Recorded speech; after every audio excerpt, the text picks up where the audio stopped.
नमस्कार, स्वाभिमानी न्यूज चॅनलच्या बातमीपत्रात आपले स्वागत।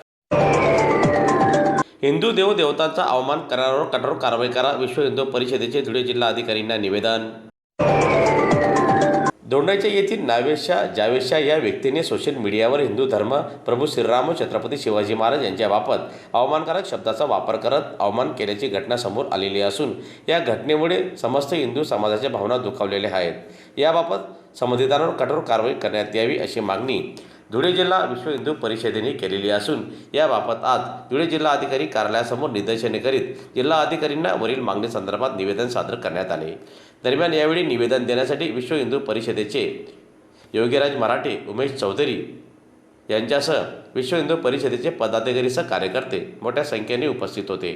धर्मांधाने हिंदू समाजाचा आराध्य दैवत प्रभू श्रीरामचंद्र आणि छत्रपती शिवाजी महाराज यांच्याबद्दल अतिशय अश्लील अनुद्गार काढले आणि सर्व हिंदू समाजाला अपमानित केलं। याचं प्रचंड दुःख हिंदू समाजाच्या मनात आहे आणि त्यांच्यावर कठोर कारवाई झाली पाहिजे अशी आमची विश्व हिंदू परिषदेच्या वतीने सकल हिंदू समाजाची प्रशासनाकडे मागणी आहे। त्याचबरोबर गेल्या काही दिवसापासून हिंदू समाजाचा अपमान करण्याचे प्रकार हे दिवसेंदिवस वाढत आहे। त्याचबरोबर कोरिटकर आणि सोलापूरकर यांच्यासारखे स्वतःला बुद्धिवान समजणारे नालायक जेव्हा स्वतःला इतिहास तज्ज्ञ समजतात आणि इतिहासामध्ये तोडमोड करून समाजाला भ्रमनिरास करण्याचं काम करतात, अशा सगळ्याच लोकांची मानसिकता ही एकतर मतांचं लांघून चालन करणं किंवा एखाद्या समाजाला कौतुक करणं किंवा फुकटमध्ये काही काम न करता कवडीमोल लायकी नसताना प्रसार माध्यमांमध्ये आपण कसं येऊ, आपलं नाव आपला फोटो कसा दाखवेल, अशी घाणेरडी मानसिकता आणि मनोवृत्ती यामुळे असे प्रकार घडत आहे।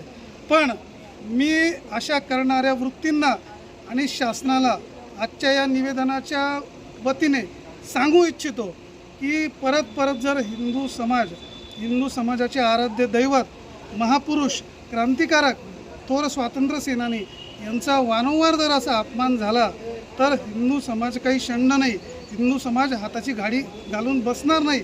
हिंदू समाजाचा बांध जर फुटला तर हिंदू समाज छत्रपती शिवरायांची तलवार झाल्याशिवाय राहणार नाही आणि याचा जो परिणाम होईल ते असे गुन्हा करणारे लोक, त्यांना पाठीमागे घालणारे वृत्ती, पक्ष, संघटना आणि शासन याच्यासाठी जबाबदार राहील। हा सूचक इशारा या निवेदनाच्या वतीने सकल हिंदू समाज शासनास आज देत आहे।